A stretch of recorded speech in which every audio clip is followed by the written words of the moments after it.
Hello, I'm Dawn Westmoreland, hailing from Asheville, North Carolina, the beautiful Blue Ridge Mountains, hailing from WPVM FM LP 103.7, the voice of Asheville. And if you follow me, I'm all about the workplace. I've been in HR, goodness, over 32 years. And it's very important to me and to other people to have safe and respectful work environments. Now, today we're going to talk about psychological safety because there's different angles that people come from, whether there's an HR person talking about it, a psychologist talking about it. But it's been trending for a long time. And there are a lot of people that are really nervous. You know, when you see Amazon letting people off, you see Google letting people off. Oh my goodness, it gets really scary. I'm excited to say that I have Ryan McShane. He is an HR expert, HR evolution.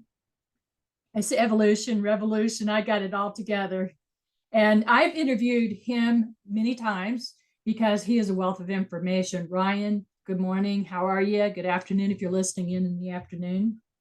Good morning, Dawn. I'm delighted to be here. Thank you so much for having me. It is always so much fun to have a conversation with you. So I'm really excited about this, and especially because we're talking about something that's so important that affects all of us. And I think this is a great opportunity for your listeners to have a better and deeper understanding of this concept of psychological safety. And I think you'll know what I mean when we go on with our conversation about the two varied perspectives around psychological safety. Yeah, people are nervous. Should they have any reason to be nervous? And I'm talking about employees. Well, and as you mentioned in the intro, I think that there's a greater concern out in the cultural zeitgeist, if you will, when you see large organizations that are staples in our industry, in our economy, such as Microsoft and Amazon and Google and Facebook and things of that nature. These are large organizations that are laying off people by the thousands. Mhm. And so, you see what you may view as a successful company starting to lay off people by the thousands. You start to wonder, okay, when is the next shoe going to drop? When's it going to start to affect me in my walk of life, whether I work for those organizations or not? There seems to be a ripple effect in the economy when these things take place. And the largest organizations are kind of a weather vane that shows us which way the weather's blowing. And so I think that it's pretty natural for executives to start to be concerned about their own viability and think about how they can continue to monitor their bottom line. And oftentimes that bottom line is most affected by salaries because that's typically the biggest line item in most organizational budgets. So that's something that I think is prevalent for most of us. And whether we consciously recognize it or not, that is an anxiety and a fear that is unconsciously impacting millions and millions of people today. Well, we never know because, there's so many states that are at will, which, to the person who's not HR familiar with it, they can be laid off for almost anything from a company except for the exception of discrimination. Yeah. Is there anything that employees should be concerned about or, even employers, because they never know that they're going to have to let people off. I mean, that's a big You, loaded question. Yeah, you're so right. And I think from that standpoint, we've got to recognize that there's a concept called psychological contract as well. We're talking about psychology here, psychological safety. Well, let's bring in another term, the psychological contract. And the psychological contract, it was an unspoken contract that really existed between employer and employee for many decades. And this contract started to dissipate in the late 70s and 80s. And it started to implode when we saw evidence of, hey, mom and dad are getting downsized, right sized, and all kinds of sized right now. And I don't understand it because they continue to show up and do a good job. Why are they getting laid off? And that's the psychological contract that used to exist between employer and employee, that if you continue to show up and do a good job and you're on time and all those kind of things, you'll continue to have a good job. So this breakdown of that psychological contract started to exist when these major downsizings took place. Hey, we continue to uphold our end of the bargain. We showed up, we did a good job, we were on time, and here we are still being laid off. So consequently, there's a lack of trust. There's a lack of loyalty. You know, you hear that all the time from the older generations. Oh, these younger generations, they don't have any loyalty and this, that, and the other. You know, they're loyal. They're loyal to their career and they're loyal to their teammates, but they're not necessarily loyal to their organizations. And that has a wholly different context to it. And that's something that I think we should all be very well aware of. And I'm really glad that you mentioned that, Ryan, about them being loyal to their careers. It seems like it's a different generation that, you know, they're going to stand up and speak up about things that maybe, you know, your generation and my generation, you know, would never do. Yeah, so true. So true. So let's go ahead and jump into this definition of what is psychological safety. Perfect. Um, there's been myriad perspectives on this, and I'm going to hit on the two major polar perspectives on this concept. But first, I want to define it. So I looked up the definition real quick before we jumped on here, and psychological safety is that belief that you won't be punished or humiliated for speaking up with ideas, questions, concerns, or mistakes. And at work, it's a shared expectation held by members of a team that teammates won't be embarrassed, rejected, or punished for sharing these ideas or taking risks or even soliciting feedback. Mhm. And so I think that's important as our basis to have this conversation around psychological safety, to understand the definition behind it. But there's two major paradigms when we think about psychological safety. I think most people from an HR, IO psychology standpoint recognize and operate from that definition. However, there's kind of another perspective on this that says, you know, these kids are just they're fragile, they're weak, they're a bunch of snowflakes, and they need coddled all the time. And so when you bring up this concept of psychological safety, they kind of wave you off and say, all right, go away, snowflake.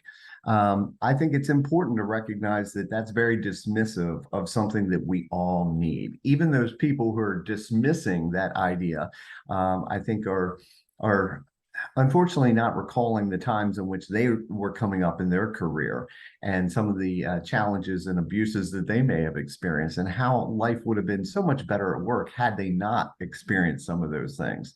I'll give you an example of that. You know, they say there's a famous saying out there that nurses eat their young. I don't know if you've ever heard that one before, Dawn. Often I've had clients that were nurses. Okay, okay. So you know what I mean when I say that, Yeah. that when they're brought up in the ranks of nursing, they're literally hazed and treated really tough. And so, you know, I always wonder, why is this continuing to perpetuate? Well, and so the same people that hated it when they were coming up through the ranks seem to say, well, this is just par for the course. This is what you do. And you turn around and you haze those people that, you know, came behind you, even though you hated it. And this obviously creates an environment of fear and intimidation. And so I think it's important to understand, what does fear and intimidation create? Well, I think for most people, it creates a reactive response. And so in that reactive response, you're typically self-protective. And so let's look at this from a Maslow's hierarchy standpoint. You know, the very baseline of that triangle is survival. And you move up and you've got self-protection. And that self-protection is, you know, you can visualize a turtle. A turtle pulls back in its shell once it wants to protect itself. And that's, you know, figuratively what we're doing in our organizational environments where you fear, you know, retaliation or reaction or cancel culture. You know, we're also concerned about those kinds of concepts that we're not going to speak up. We're not going to stick out our head for fear it'll be chopped off. And in so doing, this creates a reticence to change for any person individually, but collectively across the organization.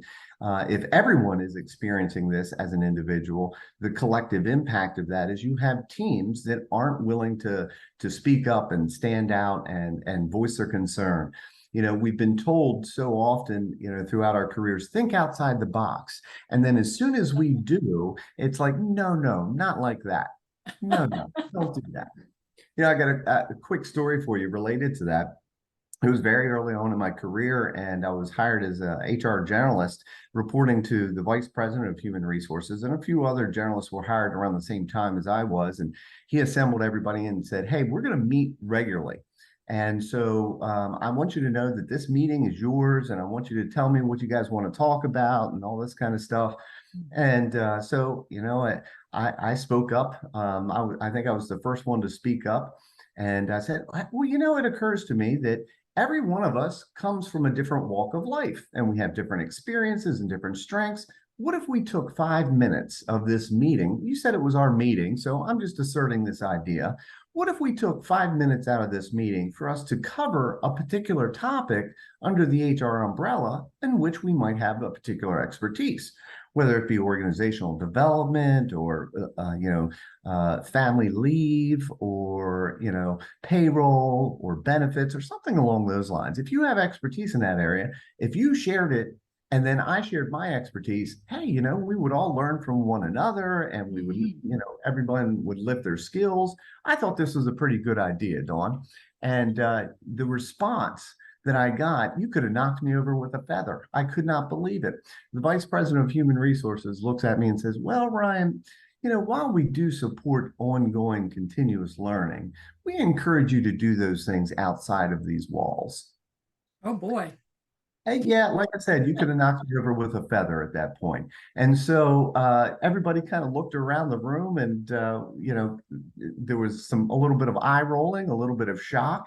And so what do you think happened as a result of that, Dawn? They shut up. I mean, No one said how it is. word. That guy, the manager, did not walk the talk. Definitely It's like not. putting out a mission statement or vision statement, but not following through. That's Yeah. exactly it. So Ryan, you have a ton of experience in leadership, and we're always learning from you because you come in with different angles, on that. What are some of the things that leaders, and I say leaders, not managers, and companies can do to make their employees feel psychologically safer? I'm glad you asked the question, because what really predominates the culture in any organization is the leadership. They're the ones that define, the culture, what we're permitted to do, what we're not permitted to do, and it's modeled whether they recognize that they're modeling these behaviors or not. And so if you have an authoritarian dictatorial leader, that's what you're going to experience from everyone underneath of that particular leader. If you have a servant leader who is there to equip all of his or her followers with the resources that they need to be successful, and they approach it from a coaching model, you have a wholly different kind of culture and environment. So I think it really comes down to what can we do about this? What kind of remedies might be in place for this? Is, you just mentioned it, core values. Having core values related to a mission and a vision, and having those things discussed regularly. It's not just a sign on the wall that we pay homage to when people come to visit the office. This is a part of our DNA. This is how we operate. It's reflected in our policies and procedures. It's reflected in our relationships. It's reflected in how people outside of the organization view us. And so having, like I said, regular and recurring conversations around culture, in addition to that, being open to having two-way transparent conversation. And I think that it's important to break this down. Most communication in organizations comes from top down. Mm-hmm. And that's endemic of a command and control structure. When I say jump, your only response is how high? Well, guess what? That's not two-way communication. So I think we need to make sure that we proliferate the concepts of two-way communication and hold space for our frontline employees to share what is it that they have concerns over. And if they're not able to share their concerns, and there's all different types of concerns that keep us stuck and in the self-protection mode. And those are informational concerns. Do we have enough information to be able to make decisions? Those are role concerns. Do I understand what's expected of me and my role and my goals? And is that clearly defined across the team, or are we going to step on each other's toes because we don't have roles clearly defined? Next are directional concerns. Which way are we going? And do we believe in that approach of which way we're supposed to go? What is the target and how we're going to ultimately get there? And then interpersonal concerns. Am I supported in being fully who I am in the organizational environment? Does someone take the effort to truly know me? And that's an underlying concept that I think you'll see in most personal growth and professional growth literature that's out there these days, is the integral importance of getting to know your employees on a personal level. And I think a lot of people are hesitant to do that and say, no, we're going to be professional here and we're going to hold you at arm's length, so to speak.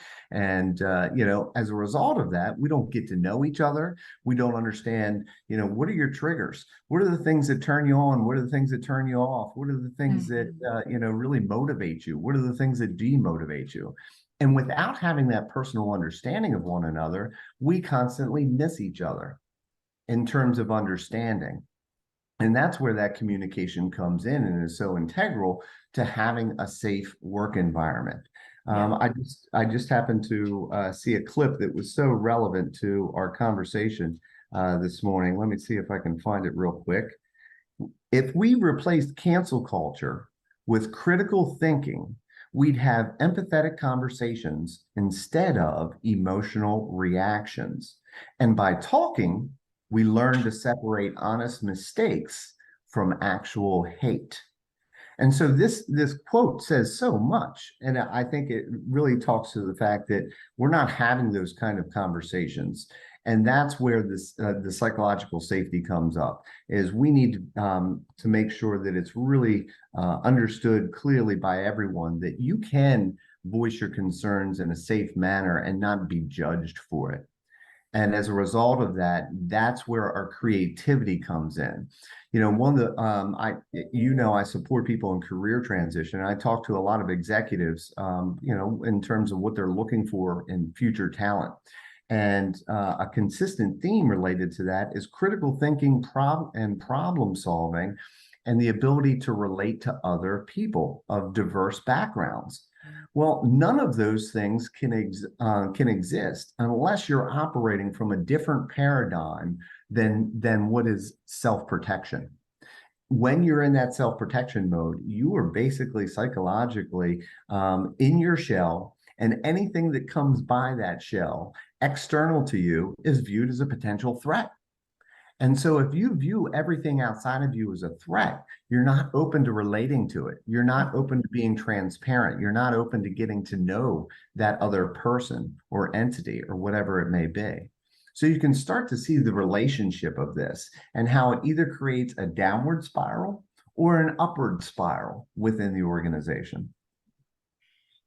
Now, we hope and we absolutely wish that leaders would employ ways and actions to create that safety, that psychological safety.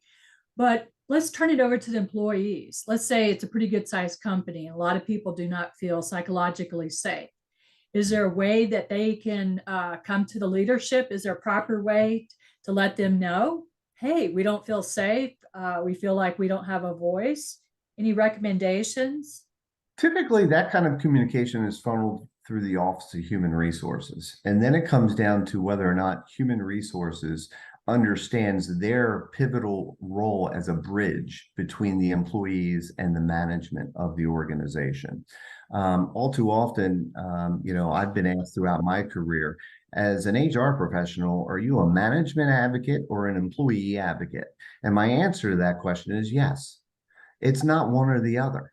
It never has been one or the other. Everybody concerned, I'm an advocate of.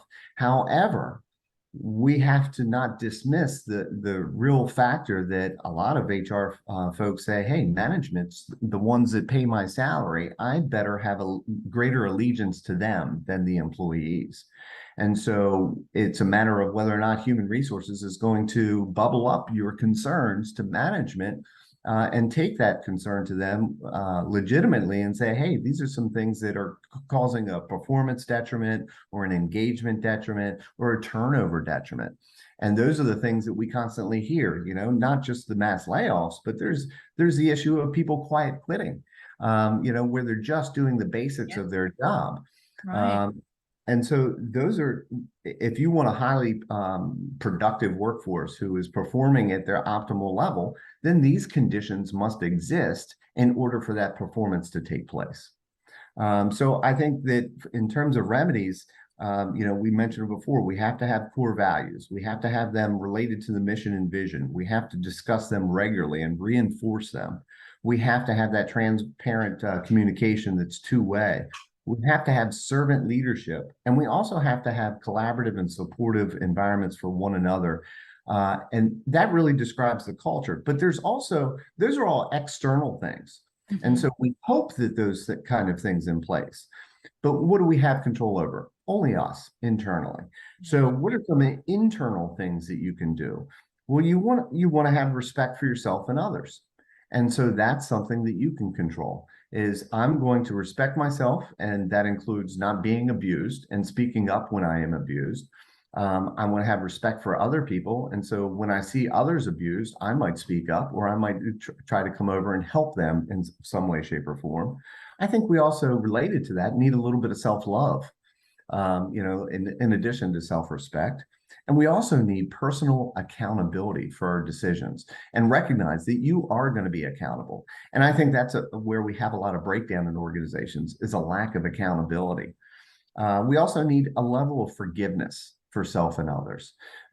If you can forgive yourself for some of the mistakes that you make, you can also forgive others for some of the mistakes that they make, and side on, come down on the side of recognizing that, most people want to do a good job. It's just a matter of whether or not they're given the resources to be successful. And so recognizing that, hey, 99% of the people want to do a good job. Let's make sure that we keep that in mind, that these are actual honest mistakes, that there wasn't a malice behind those kind of mistakes. So let's give them the benefit of the doubt. So there's that personal accountability, then forgiveness of self and others. And then I think that the younger generation is really aligned to seeking meaning and purpose. And so if we're not having greater conversations about not just the tactical components of your job, but having a wherewithal to understand the larger strategy and the bigger meaning, vision, and purpose behind what we do, I think that's in alignment with the most self-aware generation that's coming into the workforce. The millennials and the Gen Zs, they have access to more information than any other generation out there. And so they're much more socially conscious and socially aware. So I think what we have to do is make sure that our organization and what we're doing ties to much larger meaning and purpose. And psychologically speaking, most of us like to be aligned to something that's bigger than us. We want to make sure that we're having an impact at the end of the day. And so if you feel like you can have that impact in your work environment and your culture, then people are going to not be set back so easily as a result of the first hiccup or the first challenge, that they recognize that those challenges are par for the course. And when they understand that there's meaning and purpose behind what they're doing, they're going to overcome those challenges because they see the bigger picture. Ryan, you said something that I was so glad you brought up about HR's role. Are they for the employees basically, or are they for the employers? Yeah. And I've seen a lot of things that comes around in circles. I'm sure you've seen it where you see, is HR your friend? So I'm glad you brought that up about the advocacy of, both the employees and the employers. Really glad about that. Now, are there any books or resources that somebody could learn from more about psychological safety that you're aware of? That's a great question. And you may be the resource too. Well, I'm thinking about you, Dawn, because I think so much of your work really has an underpinning of psychological safety around it. The outstanding work you've done about bullying and abuse and harassment in the workplace, I think really speaks to this concept. And I would refer people to your books and your information and literature because I think you've done an outstanding job of really framing this well and giving people the resources and support that they need if they're encountering it. So I just want to applaud you and everything that you've done in that regard. Okay, I'm turning purple. Thank you for saying that. I didn't expect that. Right. You're such a good person. You're so kind. It's But so let's true. let's turn it back to you because I know that you're a junk professor and you're awesome at training, and I know you're awesome at consulting, leading. What kind of services are you offering out there in HR so our listeners can find out more about you and how to get in touch with you? Thank you for asking. Well, my website is www.hrevolutionllc.com. And there you'll find my three areas of service that I provide. Number one is HR consulting. So I consult with small to medium-sized businesses on their people strategies and implementing best practices across the employment life cycle that will benefit their operations, productivity, performance, and ultimately their bottom line. And then I also support people in career transition. So I'm typically working to mid to senior level executive in their career and Okay. supporting them with their professional branding. And then finally, I support people and organizations from a leadership development standpoint. So you mentioned I do adjunct faculty work, and primarily that's HR and leadership development. But I'm also called into organizations oftentimes to say, hey, we need some professional development. We've got some new managers in here and new supervisors. And I'm always delighted when they call me in for those kind of opportunities because I think we also have an epidemic in our country of promoting people into these leadership roles and then not giving them training to be successful. And so we're almost setting people up for failure when we do that. So I'm delighted to see the proactive organizations that recognize and understand that, hey, if you're promoting someone into a leadership role, understand that the competencies and skills associated with that role are vastly different from the individual contributor role. And so what got you here won't necessarily get you there to the next step. And we have to recognize the separation of those two things and prepare people to be successful in those roles of stewardship over other people. And by and large, what happens is we do what we see, right, Dawn? And so if we have patterns of authoritarianism and dictatorship in our organizations, guess what? When we come to those leadership roles, we're probably going to operate in a very similar manner because that's par for the course. That's the culture around here. Well, that's not always in alignment with what's going to get the best out of your employees. And so that's what really excites me about working with people from a leadership development standpoint is giving them the tools and the skills to be able to support self-actualization of the employee. How can I bring out the best in every employee that reports to me? And if that's your intention, that's going to have a positive impact on the performance, on the culture, on your bottom line. So that single intention can guide all of your doing. But if your intention is, I just want to make the numbers look good, then guess what? We're measuring the wrong things.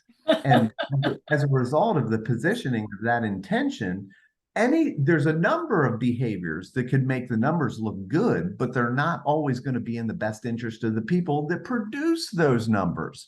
So let's put our focus where it needs to be and taking care of the people that take care of us. Absolutely. Now, if somebody's out in the West Coast, because you're on the East Coast like I am, Mhm. and they want to hire you, are you doing any virtual? Are you doing in person Yeah. training? Yeah, thanks for bringing that up. As of 2020, so much of my work has gone virtual as a result of the major shutdowns and so forth. And that's really opened up some opportunities for me. And as a result of that, I've been working with people not just across the United States, but all over the world. And I've really, that's just been such a blessing and an honor to be able to support and serve people. As a result of technological advances, we are now enabled to do that. And that's exposed me to white collar organizations, blue collar organizations, gray collar organizations, and everything in between. And that's been supported by virtual training, virtual consulting, and then working with people in a virtual way to support them over their career as well. Okay. So I have a sentence I want you to finish, please. I Okay. am a HR disruptor because I am an HR disruptor because we can do so much better. We can do so much better.